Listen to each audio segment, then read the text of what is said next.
Padre bueno, en tu presencia estamos alabando y glorificando tu santo nombre, rogándote que a través de tu Santo Espíritu hables a nuestros corazones y que nos ayudes a aplicar estas verdades en nuestra vida. Señor, quita la sabiduría humana de este sitio y que seas tú hablando, que nos motives y nos lleves, Señor, a las enseñanzas que tú quieres implantar en nuestros corazones. La honra y la gloria a tu nombre y oramos en el nombre de Cristo Jesús. Amén. Muy bien, el libro de Jueces, obviamente en el orden canónico que usted y yo tenemos en los libros de la Escritura, tenemos que Jueces es el libro que sigue a Josué. El sábado pasado Daniel estuvo exponiendo el libro de Josué de una forma muy precisa y muy concisa y gracias a Dios por esa exposición. Si algo podemos resaltar del libro de Josué y mucho de lo que vimos el sábado pasado es que es un libro positivo, ¿verdad? El libro de Josué se enfoca positivamente en las victorias que hay detrás de la obediencia. Sin embargo, inmediatamente después de Josué lo que nosotros tenemos es el libro de Jueces. Y el libro de Jueces es todo lo contrario. El libro de Jueces por naturaleza es un libro pesimista. Aquí lo que se ofrece es la peor escena de la peor circunstancia posible.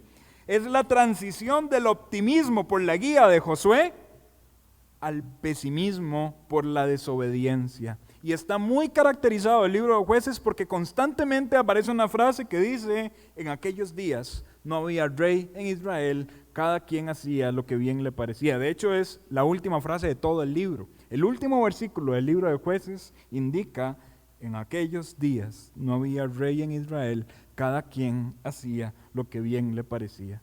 El contexto del libro es un contexto de libertinaje, de desobediencia, de idolatría, de amor por el pecado y de una falta de arrepentimiento. Es un desorden y en medio de ese desorden Dios tenía un plan. Y el plan de Dios era levantar jueces. Estos jueces, vamos a ver, y aquí quiero hacer también una aclaración a nuestra mente. No nos imaginemos personas con un martillo votando a favor o en contra de algún veredicto en particular, como un juez que quizá usted y yo nos imaginamos en una corte. La palabra juez en este contexto en particular se traduce así y también podría traducirse como libertador, como redentor. La palabra juez tiene que ser interpretada no como un rey, sino como un líder de una sección en particular de la población. Si lo queremos entender de forma más precisa, podemos imaginarnos a un líder tribal y podemos imaginarnos a cada una de estas tribus con un encargado de desarrollar batallas para la libertad de su pueblo. Básicamente, de manera resumida, eso es un juez. Y Dios entonces levantaba jueces para que hubiese restauración, para que hubiese alguna posibilidad de que el pueblo saliera de la condición moral y espiritual en la que se encontraban. En ese desorden, Dios levantó jueces para guiar al pueblo. Y mientras ellos estaban con vida, mientras los jueces estaban vivos, las cosas iban bien, nacionalmente hablando o tribalmente hablando. Pero cuando el juez moría, entonces todo se venía abajo. Y esto es un ciclo constante en todo el libro, al que los teólogos le llaman un ciclo de espiral descendente. Si lo quiero explicar de forma sencilla, es como cuando usted baja la cadena del servicio sanitario, ¿verdad? Es un ciclo en espiral que va descendiendo y descendiendo y descendiendo cada vez más. Es un aspecto repetitivo, pero que lleva cada vez más a una disminución, ¿sí? Este ciclo en espiral descendente es algo que se repite constantemente, pero que cada vez va disminuyendo en temas de moralidad y piedad. Ahora, este ciclo es caracterizado por paz, idolatría, juez, orden, y luego se repite paz, y volvemos. Idolatría, juez, orden. ¿Me explico? Y voy a tratar de explicarlo de una manera sencilla. Había tiempos de paz, y en esos tiempos de paz el pueblo se olvidaba de Dios. Y cuando se olvidaban de Dios, empezaban a ser idólatras y empezaban a pecar. Y cuando empezaban a pecar, entonces Dios enviaba a las naciones de alrededor como jueces para que juzgaran la impiedad del pueblo. Y en medio de ese juicio de Dios, ahora sí Dios levanta un juez que ponga en orden ese evento, esa situación en particular, y luego se retomaba la paz. Pero después de esa paz, volvíamos de nuevo a la idolatría. Y eso se repite y se repite constantemente en el libro. Es triste, y aquí hago un pequeño paréntesis, es triste que en los momentos en los que deberíamos estar más agradecidos y deberíamos adorar más al Señor, esos son los momentos en los que más lo olvidamos. Y a veces parece que nuestra terquedad necesita constantemente el golpe de Dios para que volvamos nuestro rostro a Él. Nuestros tiempos de oración escasean cuando las cosas van bien y muy probablemente Dios tiene que enviar cosas malas a nuestra vida para que otra vez retomemos orar. Nuestros tiempos de lectura están pésimos mientras las cosas están bien, pero cuando Dios envía su golpe y su cetro, volvemos de nuevo a la Escritura para considerar lo que ella tiene que decir a nuestros corazones. Nuestros hábitos de congregarnos en la iglesia, cuando las cosas marchan bien en nuestra vida, completamente flojos, pero cuando viene alguna situación en particular, volvemos y nos congregamos. Nosotros como ticos entendemos muy bien el síndrome del temblor, ¿verdad? Porque aquí tiembla cada rato. Y cuando tiembla, todos nos acordamos de Dios. ¡Ay, Señor! ¿Y cuándo nos acordamos de Él? Cuando la tierra estaba quieta y en paz. Existe un enfoque muy claro en este libro de Jueces. Y el enfoque es el siguiente: mostrar el fracaso del pueblo de Israel para cumplir el pacto y las consecuencias de ello en su declive moral. Mostrar el fracaso del pueblo de Israel para cumplir el pacto y las consecuencias de ello en su declive moral. Eso visto desde una perspectiva del hombre. Sin embargo, también podemos ver el libro desde una perspectiva de arriba hacia abajo, ¿verdad? Una perspectiva de Dios. Y en ese punto en particular podemos ver que este libro visto desde la acción de Dios y no del hombre, resalta el poder, la justicia y la misericordia de Dios al permanecer fiel a su pacto a pesar de la inmoralidad del pueblo. El pueblo era inmoral constantemente, Dios pudo haber exterminado a ese pueblo, Dios pudo haberse olvidado de las promesas que hizo a Abraham, a Isaac, a Jacob, a los patriarcas. Pero Dios, fiel a su pacto, levanta y escoge jueces para que hagan una labor y restauren algo en su pueblo. Dios es fiel a su pacto para que esos jueces echen a las naciones enemigas y la tierra que Dios le prometió a Moisés y a José sea ocupada por los hijos de Dios. Aunque los hijos de Dios están haciendo todo para no merecer las bendiciones de Dios, Dios sigue siendo fiel a su pacto.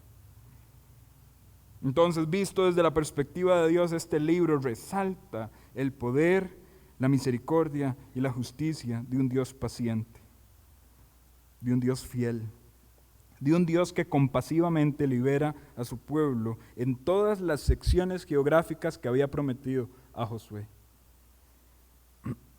Y básicamente eso es el libro de Jueces. No les voy a pedir que oremos ya y nos vayamos, sino que vamos a extendernos mucho más en ello, ¿verdad? Podemos dividir este libro en un bosquejo de 3 puntos. Este bosquejo, repito, si usted estuvo acá el año pasado, muy probablemente lo recordará, los miércoles. Y este bosquejo es conquista, coexistencia y caos. El libro de Jueces se puede dividir en esas 3 áreas en particular.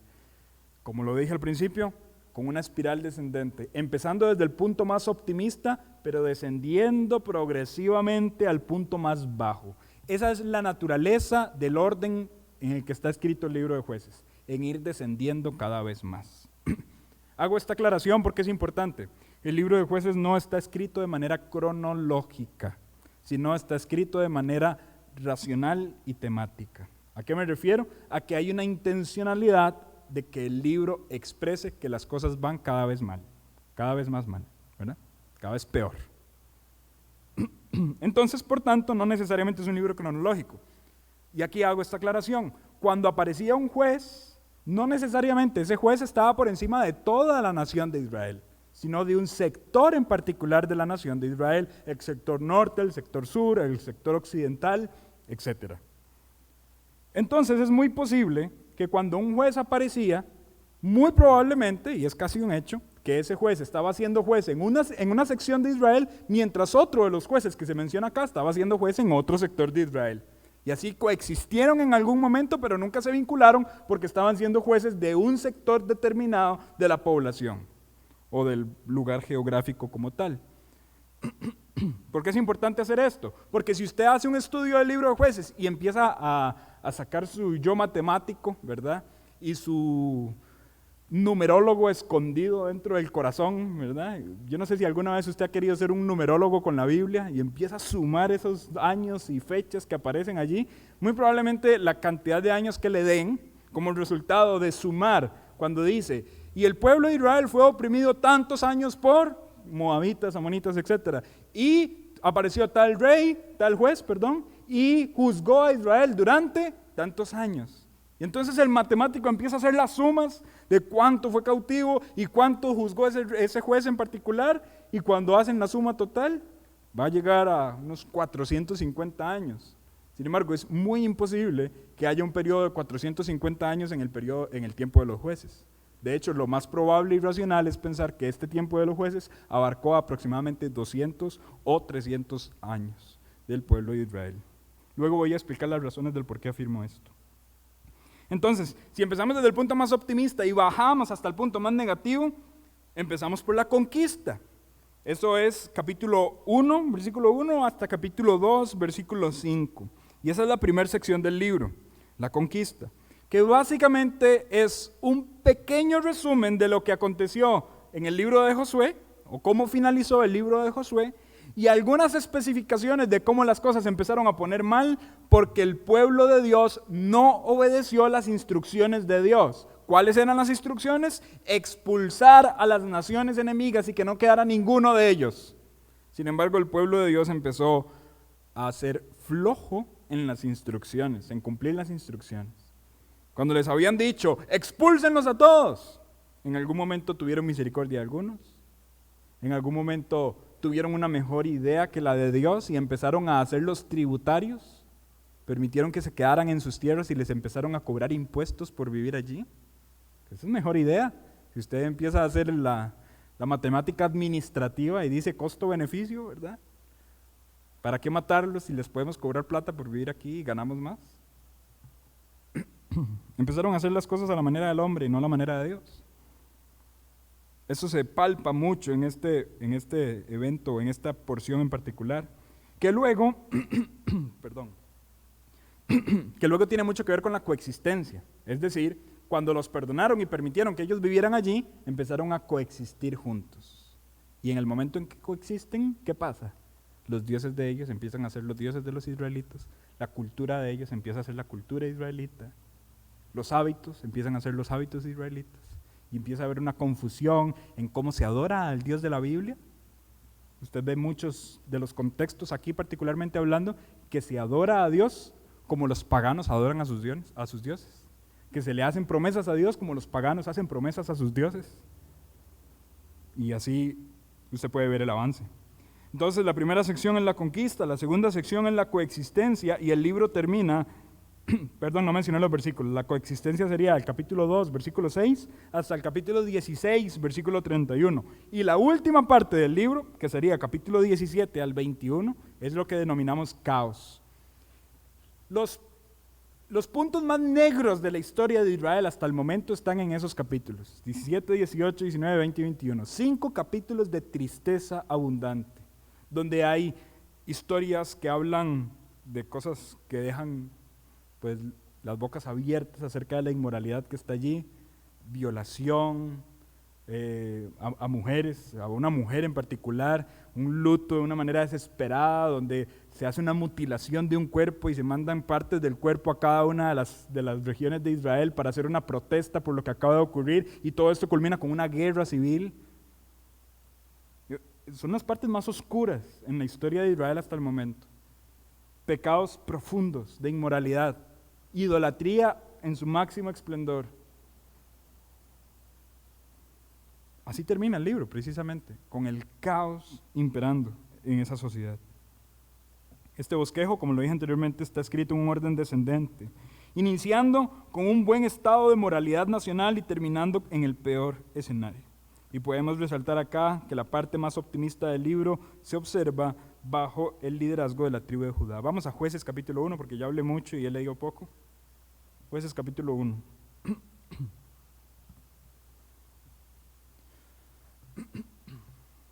Jueces 1:1 dice: aconteció después de la muerte de Josué que los hijos de Israel consultaron a Jehová diciendo: ¿quién de nosotros subirá primero a pelear contra los cananeos? Recuerden que las tribus representan hijos de alguien que en algún momento se llamó Jacob y que luego se le cambió el nombre a Israel. El orden de funciones, muy posiblemente en un raciocinio lógico, debería ser el hermano mayor. El hermano mayor de Jacob era Rubén. Pero Rubén nunca tuvo la preeminencia, sino que aquí se dice, y de boca de Dios, versículo 2, y Jehová respondió, Judá subirá. Y aquí yo he entregado la tierra en sus manos. El libro de Jueces está ubicado en una sección específica del orden canónico de los libros. Teníamos las victorias de Josué, luego el declive en el tiempo de los jueces, que es una antesala al periodo próximo que será la monarquía. Cuando hablamos de monarquía, en primera instancia hablamos de un muy mal rey, que es muy famoso, llamado Saúl. Pero luego de Saúl, un rey que se levanta para reinar de una manera sabia, conforme al corazón de Dios. ¿Qué ese rey es? No me dejen con la palabra en la boca, muchachos. David. Ese rey es David. Gracias, Carlos, voz de trueno. Yo, heme aquí, envíame a mí, dije. David. Cuando nosotros vemos el libro de Jueces, está escrito intencionalmente de esta forma, para que Judá se observe desde este momento como la única poca visión de moralidad en todo el pueblo. Y desde que dejamos de ver a Judá involucrado en la escena, las cosas están siempre mal. El libro de Jueces, el último juez que se menciona, es Sansón, ¿verdad? Una historia muy famosa de escuela dominical. ¿Recuerdan de qué tribu era Sansón? Tan famosa de escuela dominical, ¿verdad? De Dan. Y cuando nosotros vemos la tribu de Dan, es una tribu que generalmente hace las cosas mal. De hecho, no tengo el tiempo para meterme en eso, pero usted ve la lista de las tribus que se mencionan en Apocalipsis y se sorprenderá que Dan no aparece allí. No hay parte para Dan en esa última lista de tribus que se menciona en el libro de Apocalipsis. Entonces empieza el declive, pero lo interesante es que Judá se menciona con un liderazgo optimista. El único, o uno de los únicos jueces del que podemos prácticamente no decir nada malo en este libro es Otoniel, y Otoniel es de la tribu de Judá. Vean donde dice a partir del versículo 8, combatieron los hijos de Judá a Jerusalén y la tomaron y pasaron a sus habitantes a filo de espada, pusieron fuego a la ciudad. Después los hijos de Judá descendieron para pelear contra el cananeo que habitaba en las montañas del Negev, en el Negev y en los llanos. Y marchó Judá contra el cananeo que habitaba en Hebrón, el cual se llamaba antes Kiriat Arba, e hirieron a Sesai, a Imán y a Talmai. De allí fue a los habitantes de Debir, que antes se llamaba Kiriat Safer. Y dijo Caleb, el que atacare Kiriat Safer y la tomare, yo le daré a mi hija Axa por mujer.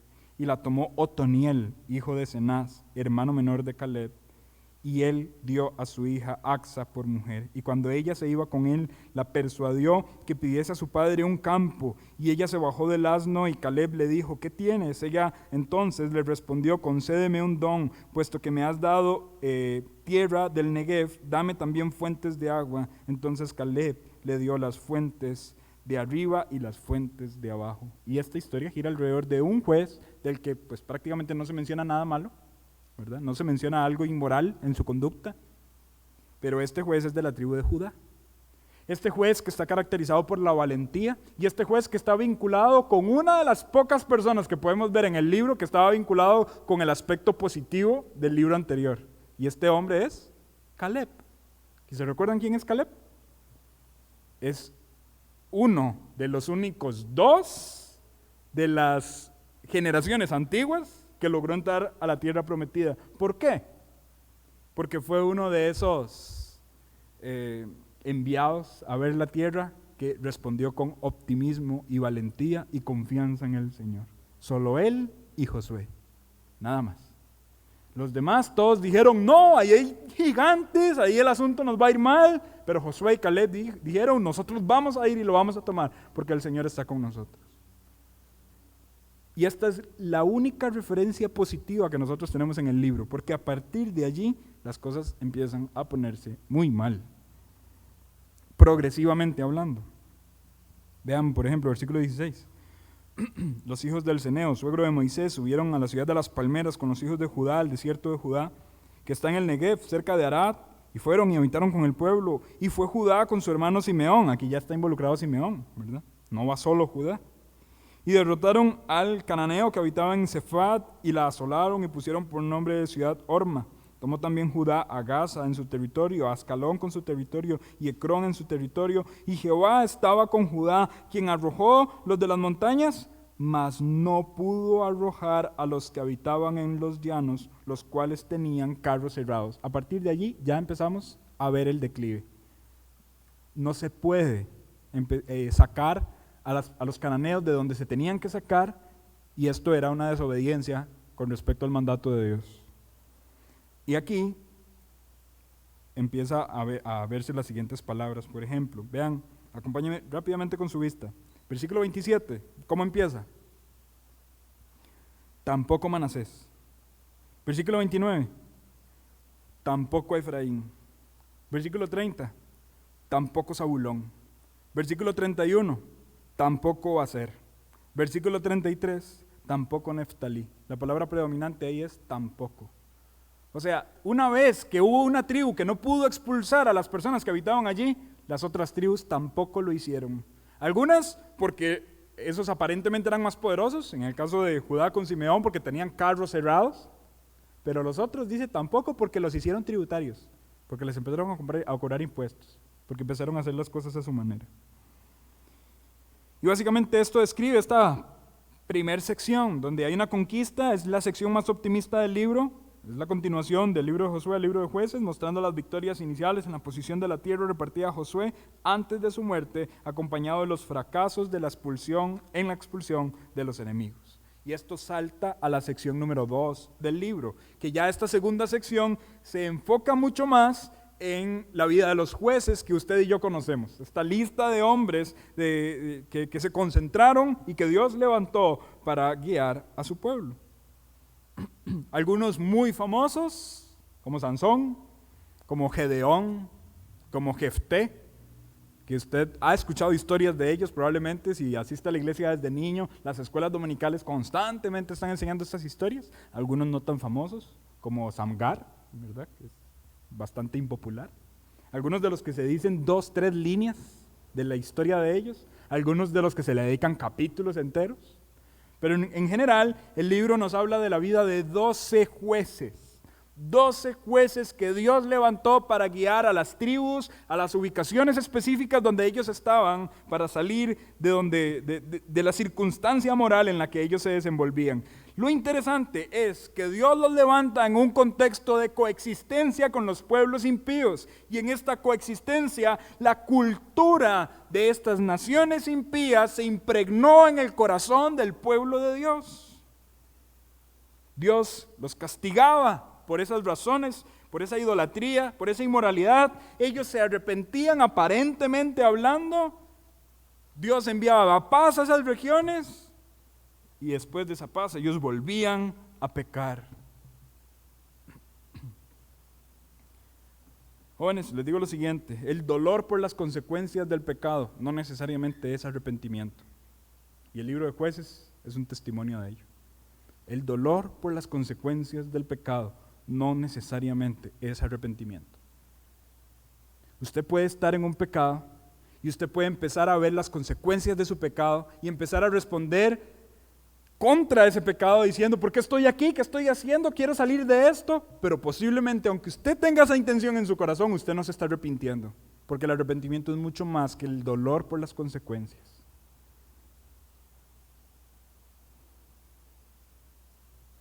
Si un adolescente deja de fumar porque sus papás le encontraron los cigarros en su bolsillo, si una persona deja de tener relaciones sexuales antes de su matrimonio por miedo a un embarazo no deseado, no le adjudique eso al arrepentimiento. El arrepentimiento es volver a ver a Dios, volver a ver el nombre suyo, precioso y temible, volver a ver mi conducta y decir, Él no merece que yo viva así. Por tanto, me alejo del pecado por amor al Padre Celestial. El pueblo de Israel, cuando veía las consecuencias de su pecado, es decir, un pueblo, una nación, viniendo a sus tierras y conquistando, perdón, perdón, Señor, perdón. Dios en su paciencia levantaba a un líder que los guiaba, pero ellos volvían de nuevo a su pecado. Si usted se aleja del pecado por temor a las consecuencias, usted tarde o temprano va a regresar al pecado. Arrepiéntase. Es la mejor vía, es el mejor camino. En este ciclo, como les dije anteriormente, vemos ya la vida de los jueces de una manera más segregada, ¿verdad? De hecho, estudiar Jueces capítulo 1, capítulo 2 y capítulo 3, la primera parte, del 1 al 5, es prácticamente hacer la tarea antes, ¿verdad? Si usted, bueno, yo no sé si ahora es popular porque ya soy un poquillo viejo, ¿verdad? Pero no sé si usted en algún momento de su vida estudiantil visitó rincondelvago.com, ¿verdad? Ya eso existe, ya no. Sí, todavía, Michelle, muy bien, están todas, Michelle. Sí, yo doy fe. Bueno, en algún momento de la vida estudiantil, cuando las cosas de las tareas se ponían aburridas y tediosas, buscar rincondelvago.com era la solución, ¿verdad? Y entonces usted tenía que hacer la lectura de Única mirando al mar. ¡Qué pereza! ¿Cómo ese libro eterno, aburrido? Y la película peor, mucho más aburrida que el libro. No. Rincondelvago.com, resumen de Única mirando al mar. Y le daba el resumen. Bueno, no los estoy animando a la vagancia, pero si usted quiere entender el libro de Jueces de manera completa, lea capítulo 1, 2 y la primera parte de capítulo 3. Y ahí está toda la historia del libro de Jueces. Esos primeros 3 capítulos o 2 capítulos y medio, tienen el mismo bosquejo del libro entero. Empiezan con el punto más positivo de la conquista, empiezan a desarrollar la historia de la coexistencia con los pueblos enemigos y eventualmente comunican el peor de los caos. Este caos lo podemos leer a partir de capítulo 3, versículo 1.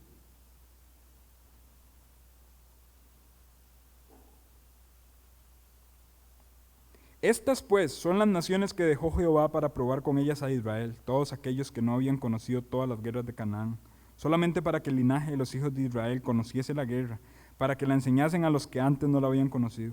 Los 5 príncipes de los filisteos, todos los cananeos, los sidonios, los heveos, que habitaban en el monte del Líbano, desde el monte de Baal Hermón hasta llegar a Amat, y fueron para probar con ellos a Israel, para saber si obedecerían a los mandamientos de Jehová que él había dado a sus padres por mano de Moisés. Así los hijos de Israel habitaban entre los cananeos, heteos, amorreos, fereceos, heveos y jebuseos, y tomaron de sus hijas por mujeres, y dieron a sus hijas a los hijos de ellos, y sirvieron a sus dioses.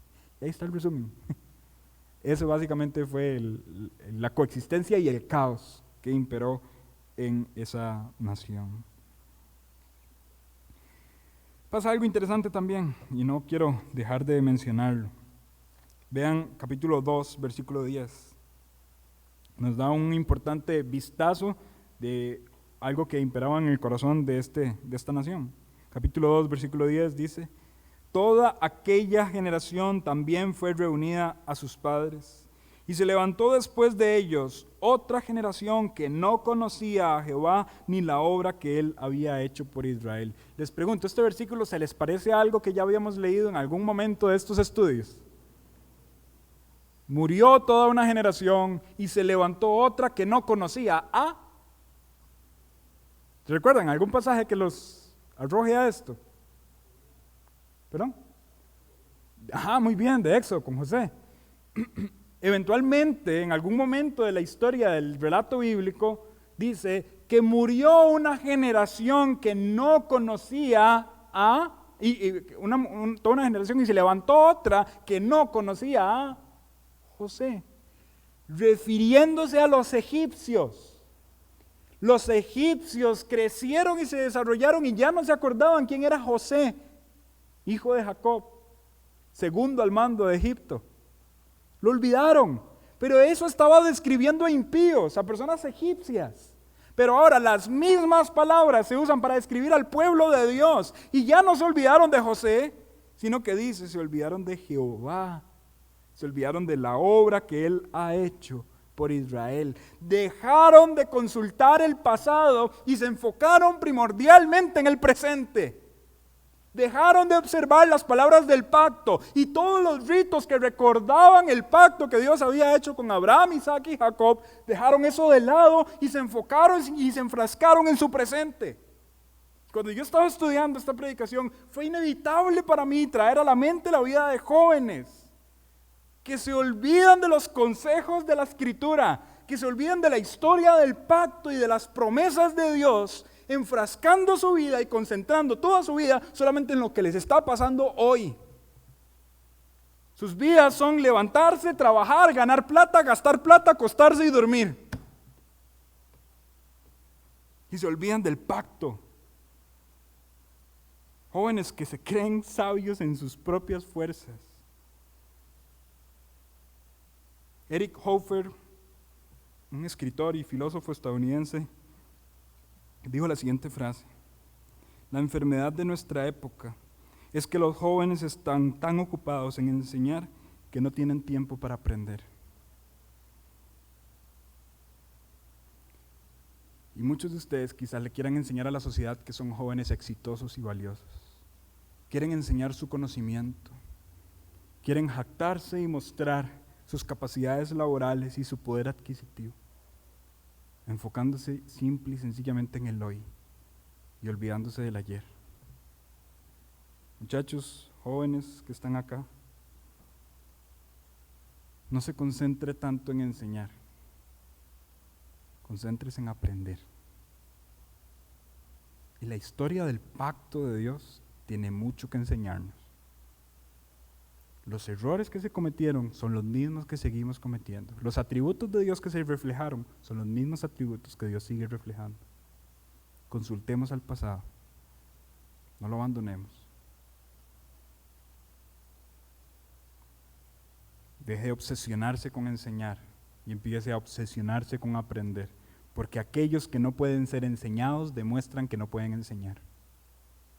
Y si su naturaleza es una naturaleza que no es una persona enseñable, usted no puede enseñar. Su vida no puede ser ejemplo. Usted no puede guiar a otros. Su vida no es un modelo a seguir.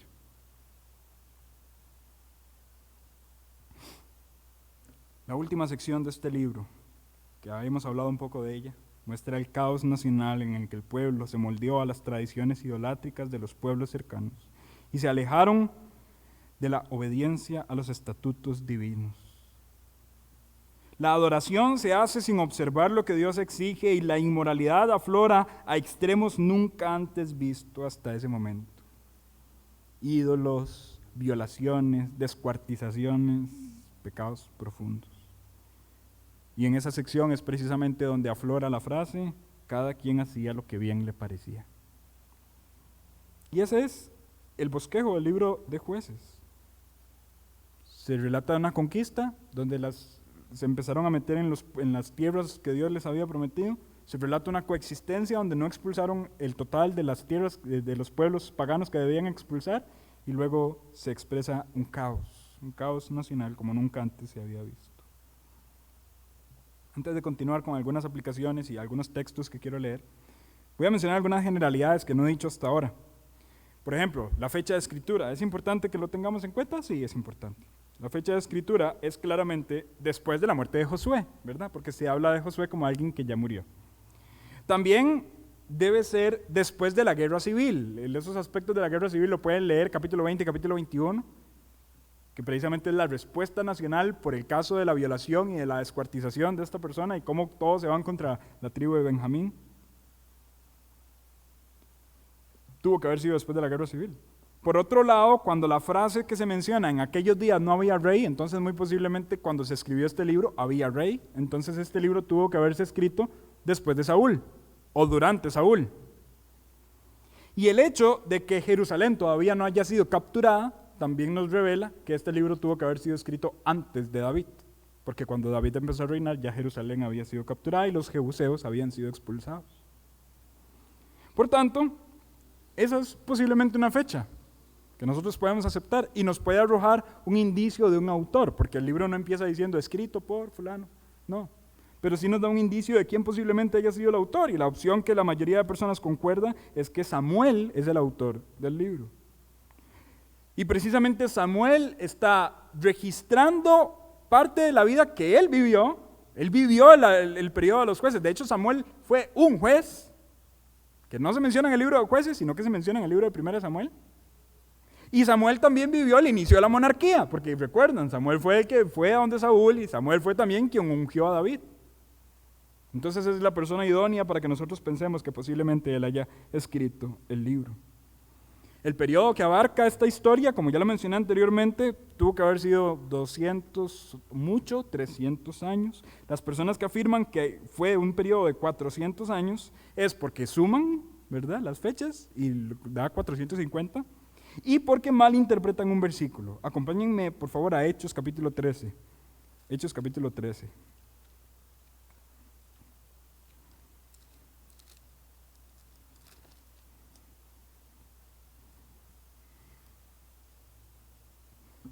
Este es un sermón de Pablo,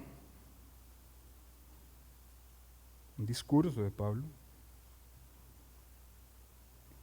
Vamos a leer Hechos capítulo 13.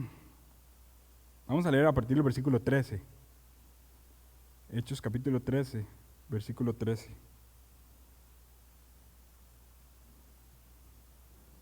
Un momento nada más. Dice, habiendo zarpado de Pafos, Pablo y sus compañeros arribaron a Pergue de Panfilia. Pero Juan, apartándose de ellos, volvió a Jerusalén. Ellos, pasando de Pergue, llegaron a Antioquía de Pisidia, y entraron a la sinagoga un día de reposo, y se sentaron. Y después de la lectura de la ley, de los profetas, de los principales de la sinagoga, mandaron a decirles, varones hermanos, si tenéis alguna palabra de exhortación para el pueblo, hablad. Entonces Pablo, le dijeron a Pablo, háblenos, ¿se imaginan? Y Pablo, bueno, conste, ustedes lo pidieron, ¿verdad? Entonces Pablo, levantándose, hecha señal de silencio con la mano, dijo, varones israelitas y los que teméis a Dios, oíd.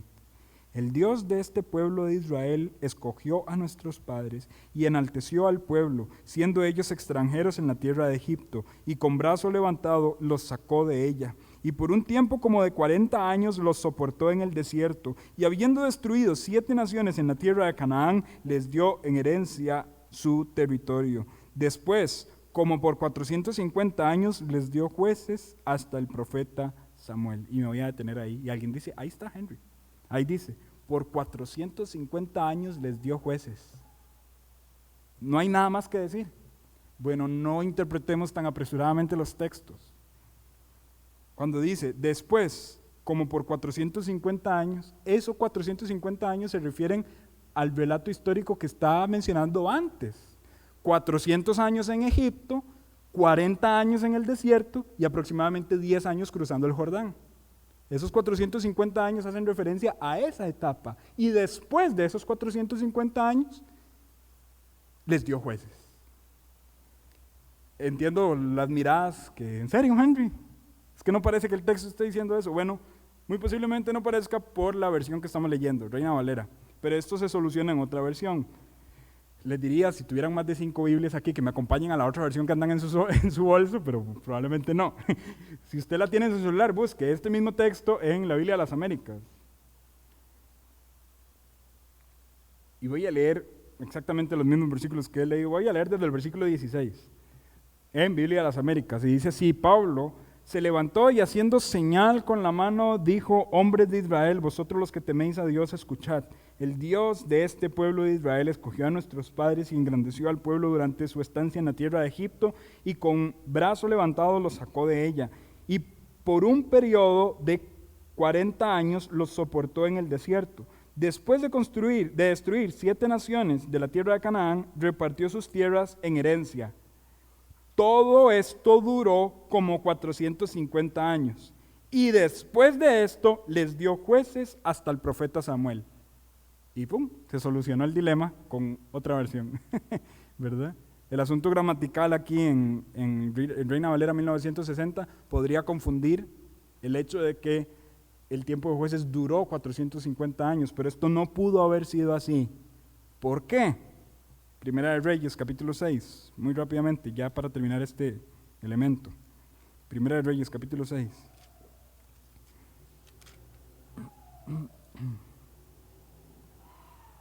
Primera de Reyes 6, versículo 1, dice: en el año 480, después que los hijos de Israel salieron de Egipto, en el cuarto año del principio del reino de Salomón sobre Israel, en el mes de Sif, que es el segundo, comenzó él a edificar casa a Jehová. O sea, los números no calzan. Cuando se empezó a construir el templo, la casa de Dios, el templo, construido por Salomón en el cuarto año de su reinado, apenas habían pasado 480 años desde que salieron de Egipto hasta que empezaron a construir el templo.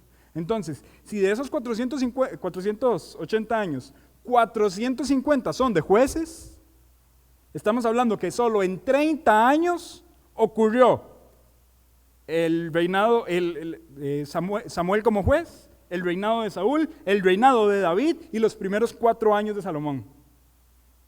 No calzan los números, ¿verdad? ¿Por qué me estoy deteniendo acá? Porque algunos escépticos agarran estos pasajes en particular para desacreditar la confiabilidad de la Biblia y dicen que hay errores en la numeración. Pero muchachos, no los hay. Usted puede ver, y lo acaba de ver conmigo, que se puede explicar completamente el hecho de cuánto duró esos periodos. Y bueno, ya con esto termino la numerología del día de hoy, ¿verdad? Para irme un poquito a un contexto histórico y ya a empezar a hablar de redención en el libro de Jueces. Cuando hablamos del contexto histórico y para comprender a cabalidad el libro de Jueces, es imprescindible tener una noción del pacto. El pacto con Abraham, el pacto con Isaac, el pacto con Jacob. La preservación de la familia de Jacob en Egipto como cumplimiento del pacto, la salida de Egipto con mano poderosa por medio de Moisés, la división y adquisición de las tierras bajo el liderazgo de Josué, y todo esto es sumamente útil para comprender el hecho. Es una noción general prácticamente de Génesis a Josué, y alguien dice: Henry, para entender Jueces no me voy a leer de Génesis a Josué. Bueno, si no lo quiere hacer y quiere ir otra vez al rincondelvago.com, ¿verdad? Vaya al último capítulo de Josué, Josué capítulo 24, del versículo 1 al versículo 28, ahí está el resumen de qué fue lo que pasó desde las promesas a los patriarcas hasta la repartición de las tierras. Y ese, siendo el último capítulo, es una ayuda para entender el libro de Jueces. Teniendo en cuenta lo siguiente, y aquí hay un detalle muy interesante, muchachos, que Josué termina, el libro de Josué termina con un final optimista, pero el libro de Jueces inicia con un principio pesimista. Los primeros 2 capítulos de Jueces mencionan 6 veces a Josué. Es una amplia mención de un solo personaje, dando a entender la continuidad entre un contexto y otro. Pero el contexto de Jueces es el declive con respecto al pasado. Y para ilustrarlo de una mejor forma, vamos a comparar 2 textos. Acompáñenme a Josué capítulo 24. Josué capítulo 24. Vamos a leer el versículo 29 al 31. Josué 24, 29 al 31.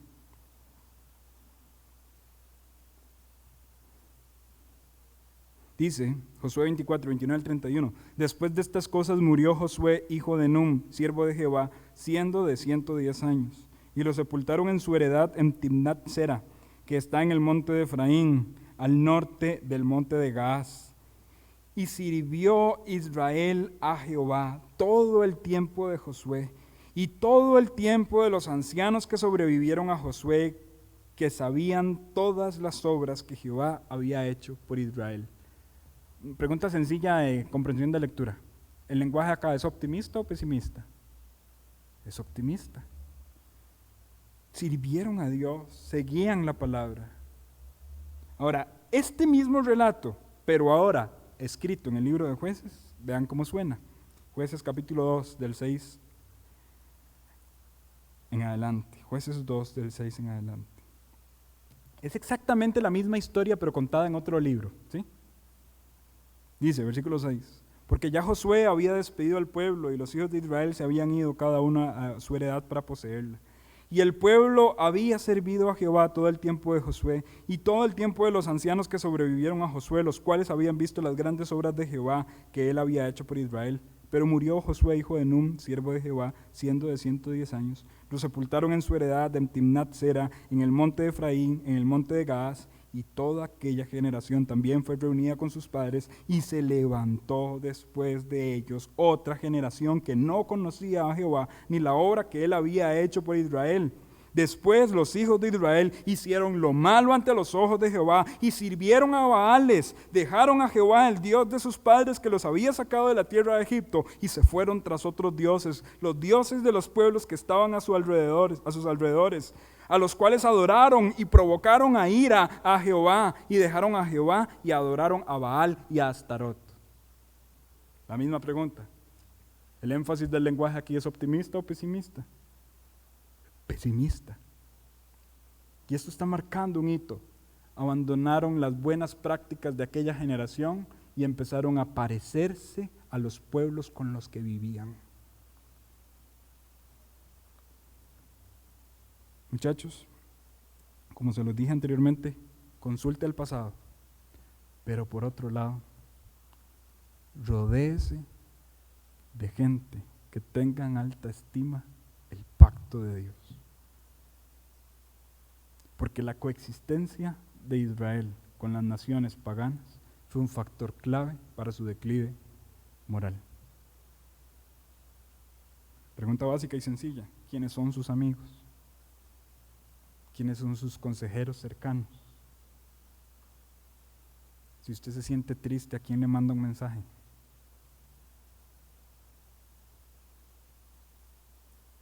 Yo temo que los jóvenes cristianos estén coexistiendo de una manera insana con el mundo. Y eso se nota en la forma en la que responden a las tentaciones y a los problemas de sus vidas. Porque buscan el consejo donde no lo tienen que buscar. No consultan el pasado, la palabra de Dios, el pacto de Dios, ni tampoco se rodean de personas que tengan en alta estima el pacto de Dios. Y eso los lleva al declive. Si usted habita un montón con personas que adoran el materialismo, usted va a terminar siendo un adorador del materialismo. Si usted habita mucho tiempo con personas que adoran la inmoralidad sexual, usted se va a convertir en un devoto de la inmoralidad sexual.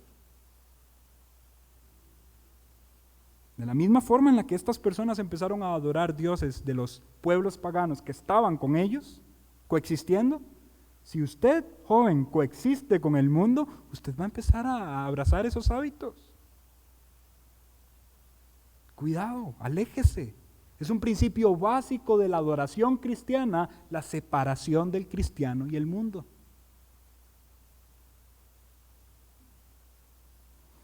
Ahora, todo lo que acabo de decir podría interpretarse como simple y sencillamente moralismo, buenos consejos, consulte el pasado, tenga buenas amistades y vámonos. Eso fue todo lo que el libro de Jueces nos tenía que decir. Hay mucho más. Hay mucho más que buenos consejos. Hay mucho más que aprender del pasado, sino que este libro genera sed, genera hambre. ¿Le ha pasado a usted en alguna noche, no sé, en algo en particular, comer algo salado y comer mucho de eso salado y ya después tener que ir a acostarse con esa sed insaciable de... Yo no sé, a mí particularmente hablando, no soy fanático de las palomitas de maíz, ¿verdad? Precisamente por eso. Porque me generan una sed que yo sé que yo voy a estar tomando un montón de agua antes de acostarme y luego eso va a provocar que esté levantándome un montón de veces en la madrugada. Bueno, el libro de Jueces es como mucha sal en su lengua. El libro de Jueces es eso. Es un montón de sal que a usted le generan sed ¿de qué? De un libertador lo suficientemente eterno, santo, piadoso y poderoso para liberar la rebeldía de una nación. Sí, Otoniel, pero murió y el pueblo volvió en pecado. Sí, Débora y Barak, murieron y el pueblo volvió a pecar. Sí, Jefté, Gedeón murieron y el pueblo volvió a pecar. Sansón, asombrosa fuerza, un impuro, un pecador. Se complació en los dioses y en la forma, en las impurezas y en la inmoralidad de los pueblos paganos. Inmoralidad, inmoralidad, inmoralidad. Esos jueces no son suficientes. Esos libertadores no son suficientes. Y cuando uno se come el libro de Jueces, esa sed en la garganta impera. ¿Por qué? Porque tiene que haber algo mejor que ellos. Tiene que haber alguien mejor que ellos. El libro de Jueces, gracias a Dios, no es el último libro de la Biblia. Gracias a Dios. Porque el resto del panorama de la Escritura nos muestra que vino un juez, un libertador, un redentor, que es suficiente para salvar y guiar a su pueblo. Y con el mismo optimismo que empieza el libro hablando de los descendientes de Judá, este libertador es de la tribu de Judá. Podríamos pensar en David y decir, eso era lo que necesitábamos, en aquellos días no había rey, pero ahora tenemos a David y es rey y es de la tribu de Judá. Pues David también fue un inmoral. Y consumimos la vida de David y sigue la sed. Tiene que haber algo mejor. Este libro no necesariamente se conecta a Cristo con simbologías o profecías. No obstante, es un libro que, leído al lado del gran panorama de redención, nos presenta a Cristo Jesús como el único redentor perfecto y suficiente para liberar a su pueblo de la opresión. Cristo Jesús es el juez, el libertador, el redentor que hizo su labor de forma perfecta, sin pecado. Tentado en todo, pero sin pecado. Sin asociarse con las costumbres pecaminosas del contexto que estaba a su alrededor. Se sentó con pecadores, pero nunca abrazó las costumbres de los pecadores, sino que su principal énfasis era transformar los corazones de los pecadores. Tentado en todo, pero sin pecado. Con poder absoluto, todopoderoso para guiar a un pueblo rebelde y con la tendencia del pecado a la santidad y a la piedad. Con un poder absoluto para eliminar cualquier rastro, cualquier remanente de los enemigos en la propiedad que le pertenece a Dios. Cristo Jesús es el líder del que indirectamente habla el libro de Jueces. Y si usted no acude a Cristo, cualquier otro libertador que usted ponga en su mente no es suficiente. ¿Quiere confiar en la cantidad de dinero que usted gana en su trabajo? Eso no es suficiente. ¿Quiere confiar en la salud que usted tiene hoy? Eso no es suficiente. ¿Va a depositar la esperanza de su confianza, de sus bases, de su estabilidad en su familia? No es suficiente. Todos necesitamos un redentor y Cristo Jesús es ese redentor perfecto. Acuda a Él. Él no falla. Él no se mezcla con las costumbres de los paganos. Él es suficiente.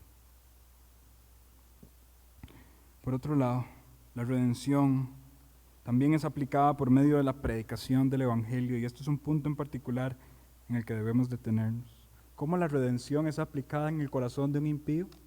A través de la predicación del Evangelio. La predicación del Evangelio, en palabras del apóstol Pablo, Romanos capítulo 1, versículo 16, es poder de Dios para salvación a todo aquel que cree.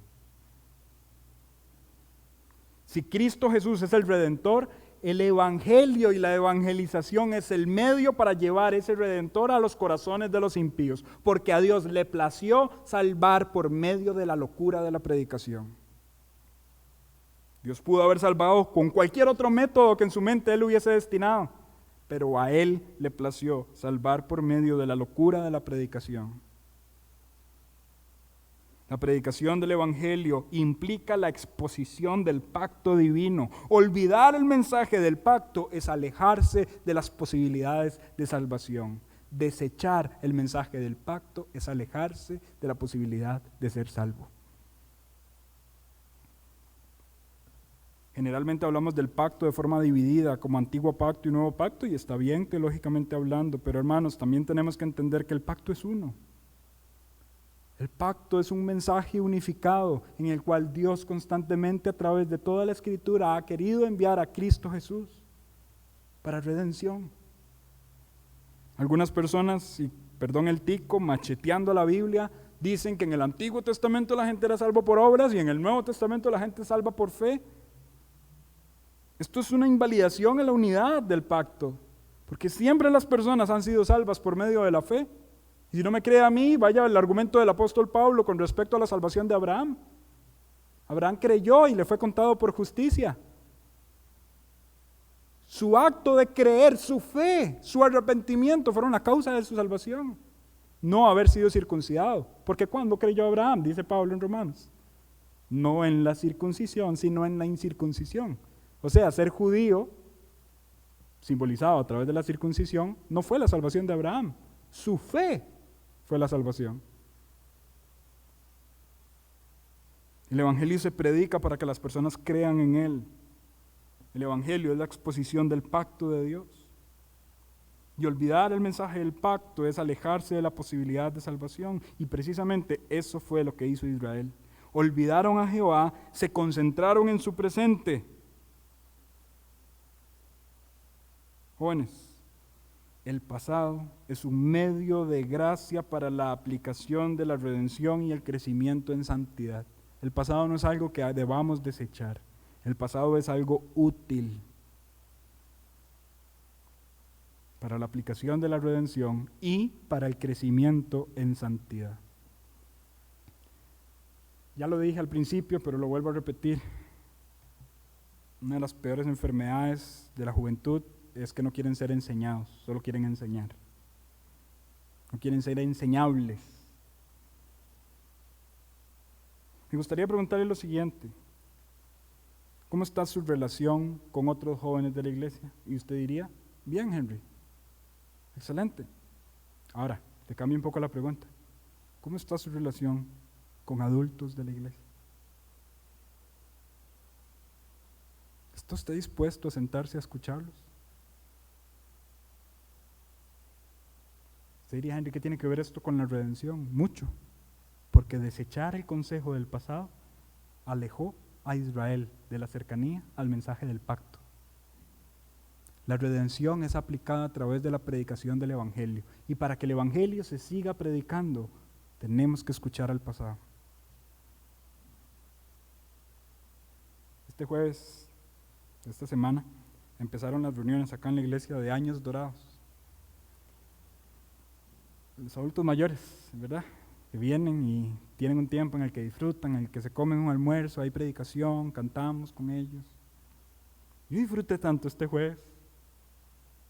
Ahí me senté como con dos señoras y empezaron a hablar y hablar y hablar. Pero lo que me estaban hablando era tan interesante. Hablaron mucho de la iglesia, hablaron mucho de su conversión, de su fe. Dieron gracias a Dios mientras estaban hablando por la gracia del Señor para tenerlas en medio del pueblo de Dios. Y yo lo disfruté. Y personalmente me pregunté, ¿por qué no estaba haciendo esto antes? ¿Por qué no estaba sentándome con esas personas y no estaba agarrando algo para el provecho de mi corazón? Porque yo soy joven, aunque no crean ustedes, yo soy joven. Y yo puedo agarrar mucha sabiduría de allí. Bueno, precisamente olvidar a esas personas fue el problema de Israel y aquello que los alejó de la redención aplicada a través de la predicación del pacto. Así que lo que estoy diciendo no es simple y sencillamente el consejo de que ahora vaya y se siente con un adulto mayor a hablar, sino que tiene implicaciones teológicas todavía más profundas. Cuando despreciamos la sabiduría de las personas del ayer, estamos despreciando con ello en aquello en lo que ellos creyeron. Cuando empezamos a ver como anticuado el mensaje de las personas de antes, empezamos a alejarnos poco a poco del pacto de Dios. Y la sociedad en particular, empieza a alejarse del mensaje que puede aplicar la redención a sus corazones. Pero hoy los jóvenes creen que lo saben todo. Porque sí, es cierto.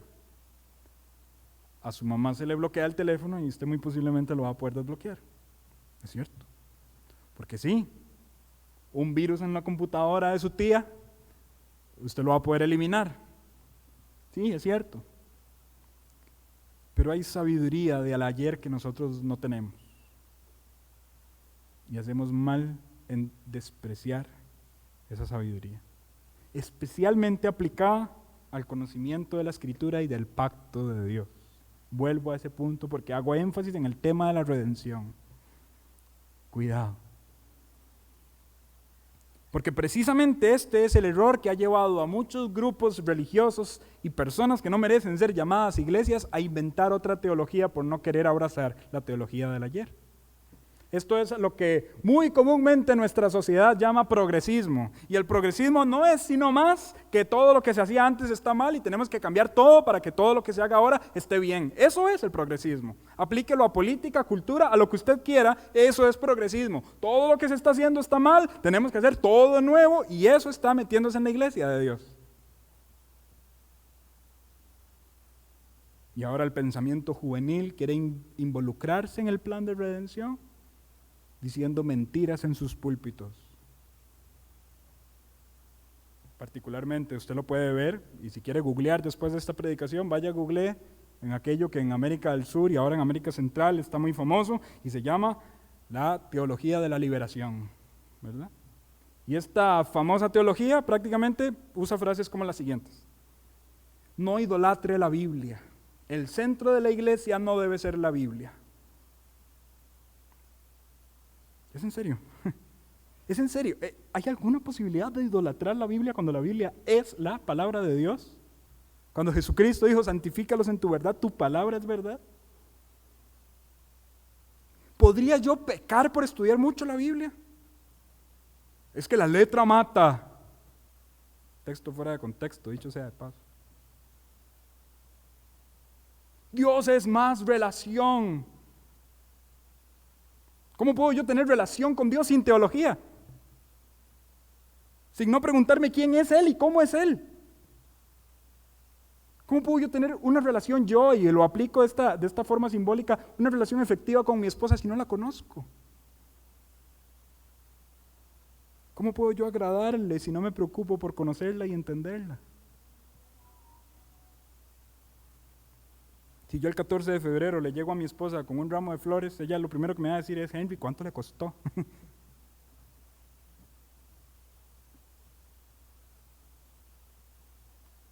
Y yo me tengo que preocupar por conocerla. Bueno, la teología de la liberación con estas falsedades de no idolatre a la Biblia está alejando a los creyentes de estudiar la Biblia y los está enfocando en las emociones de su corazón, en aquello que consideran correcto. Y prácticamente la predicación se convierte en un mujer casos de la vida real y la conclusión termina siendo, hágale caso a su corazón. Hágale caso a su corazón, diríjase por lo que su corazón dice que tiene que hacer. La predicación termina siendo el eslogan de Zucaritas y le predican a usted constantemente, saque el tigre que usted tiene adentro. Y la predicación, por más jocoso que suene esto, la predicación termina siendo una adoración al yo. Usted tiene las posibilidades de ser mejor de lo que usted es hoy. Usted tiene las posibilidades de seguir su corazón y tomar mejores decisiones de las que toma hoy. Usted puede hacer las cosas mejor de los que le hicieron las personas ayer y todo es un ídolo al yo. Cuidado, cuidado. Porque este progresismo se está metiendo en el corazón de los creyentes y estos creyentes están progresivamente olvidando el ayer y con ello olvidando el pacto de Dios. Y esto precisamente fue lo que trajo el declive en el tiempo de los jueces. ¿Cómo se adora a Dios? Tenían un sinnúmero de especificaciones en el Antiguo Testamento de cómo adorar a Dios de manera efectiva. traigan tal animal, sacrifiquen tal animal, no puede ser ni este, ni aquel otro. Cuando me van a adorar, adoren de esta forma, no hagan esto, no hagan aquello. Tenían un sinnúmero de especificaciones de cómo adorar a Dios, pero se olvidaron del pacto y empezaron a adorar a Dios a su manera. ¿No me cree? Vaya, lea la historia de Jefté. Una costumbre pagana en su sangre se estaba pasando a tal punto que se fue a una batalla que Dios lo había enviado y dijo, con voz pagana, la primera persona que aparezca y salga, si yo gano, la ofrezco en sacrificio. ¿Y quién salió a recibirlo? ¿Recuerdan la historia? Su hija, demostrando que el paganismo nunca es una buena forma de adorar, y que simple y sencillamente él está demostrando que adora como las regiones paganas adoran a sus dioses, ofreciendo a sus hijos. Y lloró, y le dolió, porque adoró como no tenía que adorar. Muchachos, Cristo es el gran libertador, y el mensaje de Cristo, mensaje de ayer para nosotros, es el único mensaje que puede aplicar la redención a nuestros corazones. Por tanto, la sed que genera el libro de Jueces es sed por un libertador, y ese libertador es Cristo. Y el mensaje enfático del libro de Jueces es: no olvide el mensaje del pacto de ayer. Por tanto, usted y yo no olvidemos el mensaje de ayer. Acudamos al pasado para el beneficio de nuestros corazones. Dejemos de idolatrar, ser jóvenes que enseñan, y empecemos a ser más oídos que boca. Aprendamos de lo que pasó ayer. Esto es prácticamente el libro de Jueces, y espero que haya sido bendición para su corazón. Incline su cabeza, por favor, cierre sus ojos.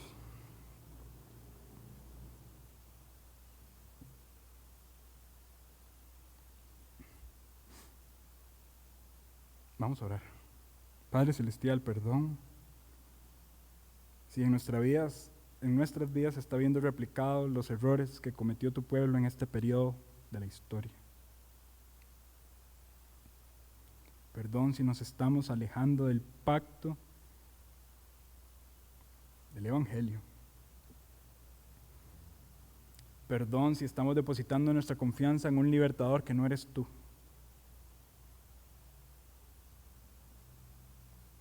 Padre bueno, perdón si estamos coexistiendo con paganos y sus costumbres se están convirtiendo en las nuestras.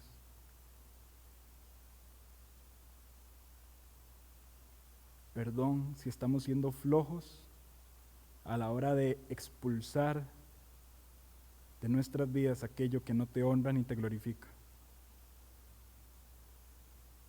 Señor, ayúdanos a observar este mensaje pesimista y agresivo para el beneficio de nuestros corazones, considerando que estos errores son errores que se siguen replicando el día de hoy.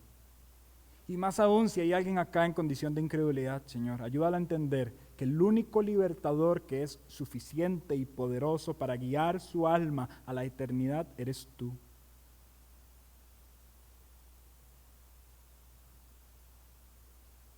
Señor, perdónanos si en momentos de paz te olvidamos. Perdónanos si nuestro arrepentimiento es más un duelo por las consecuencias que no queremos que un dolor por haberte ofendido a ti.